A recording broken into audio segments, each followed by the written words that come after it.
현실은 저 바깥에 있었고 이 안에는 사랑과 영혼이 있었다. 전설들과 꿈들이 살아 숨쉬었다. 우리의 생각과 대화는 여전히 이 세상의 한복판을 안녕하세요. 아름다운 알미 있는 스피치 이아름입니다. 어떻게 들으셨나요? 반복되는 어조와 비슷한 박자감, 마치 우리가 발표할 때 모습 같지 않으셨나요? 밋밋하게 AI 로봇처럼 말하지 마시고요. 청산유수, 자연스럽게 말하는 방법에 대해 알려드리도록 하겠습니다. 안녕하십니까. 저는 백갑초등학교 3학년 5반 김영현입니다. 익숙한 어조죠.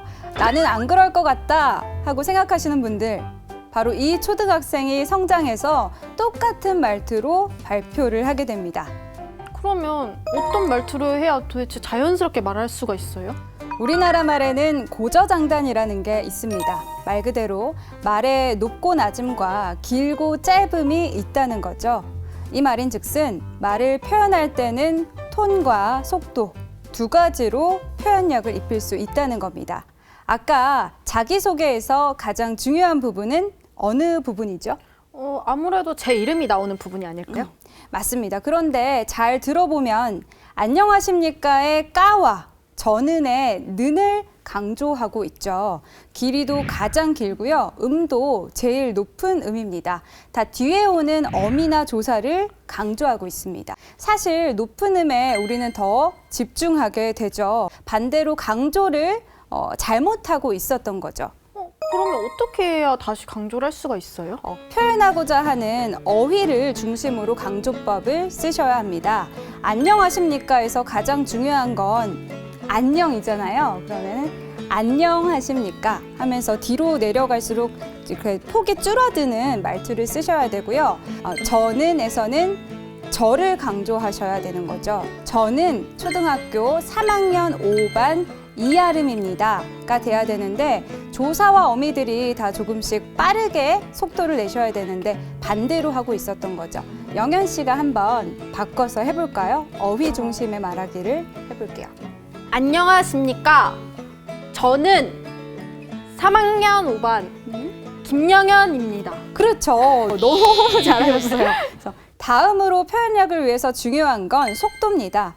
많은 분들이 긴장되는 상황에서는 숨을 안 쉬고 긴 문장을 한꺼번에 말합니다. 상황이 부담되다 보니까 빨리 발표를 끝내고 싶기 때문이죠.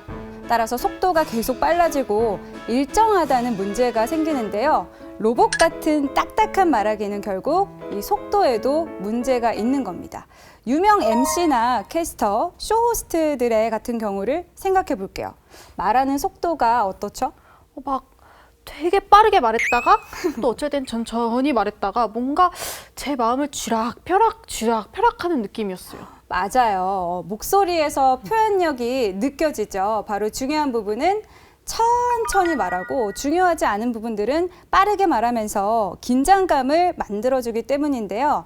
말하기에도 밀당이 있다는 거를 기억하셔야 합니다. 마지막으로 중요한 부분의 음을 높여서 잘 들리도록 하는 강조 방법을 알려드리도록 하겠습니다. 강조해야 할 어휘들을 높은 음으로 표현을 하는 거죠. 그럼 중요한 부분만 높은 음으로 강조 이렇게 해야 된다는 거죠? 갑자기 올라가진 않고 계단처럼 올라가거든요. 지금 계단처럼 올라갔죠. 마찬가지로 중요한 부분에서 올라가는 걸 해볼게요. 아까 영현 씨가 한 말을 해보면요. 중요한 부분은 높은 음으로 강조를 하는 거죠. 이렇게 표현할 수 있겠죠. 중요한 부분은 높은 음으로 강조하는 거죠? 그렇죠. 말의 생기를 불어넣기 위한 방법. 마지막으로 한 가지 더 가르쳐 드릴게요. 바로 중요한 이야기 앞에서 2, 3초 길게 쉬는 겁니다. 퍼즈 강조법이라고 하는 건데요. 제가 말을 막 하다가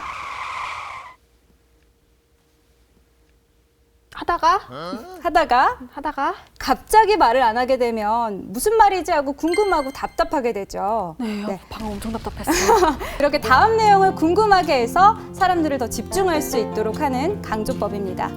제가 가장 좋아하는 사람은 이병택입니다. 이런 식으로 강조하는 거죠. 이병택 씨가 누구죠?